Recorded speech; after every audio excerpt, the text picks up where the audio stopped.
ఈ 5 ఏళ్లు కాదు వచ్చే 5 ఏళ్లు కూడా, ఈ 5 ఏళ్లు కాదు వచ్చే 5 ఏళ్లు కూడా మేమే ఉంటాం. రుకో జరా సబర్ కరో. మళ్ళీ 10 సంవత్సరాలు నేనే ఉంటా అనుకుంటా మాట్లాడతాను కదా. ఇప్పుడు పెట్టవాను నేనే నివాడతా ఆయనకు పోటీ రమ్మను కొడంగల్ నివాడతా పై నువ్వు నిలబడ్డావు అనుకో డిపాజిట్ వస్తుందా మరి రేవంత్ రెడ్డికి? డిపాజిట్ కాదు మళ్ళా అవుట్ ఇంకా డిపాజిట్ కాదు మళ్ళా అవుట్ ఇంకా మళ్ళా ముఖం పెట్టుకొని రాడు వాడు. అనబర్లే నుంచి ఇస్తే రాజ్యం ఏడుంటది. అందరి ముందు పరిగిపోయిందిగా ఇంకెలా తలెత్తుకుంటావు? డిపాజిట్ కాదు మళ్ళా అవుట్ ఇంకా మళ్ళా ముఖం పెట్టుకొని రాడు వాడు.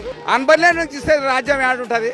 నేను అట్టిగా పోతలేను, నన్ను వడగట్టి పాడగట్టి నన్ను పాడల్ల వండబెట్టి నన్ను నలుగురు ఎత్తుకొని నన్ను 10 మంది మొత్తుకుంటా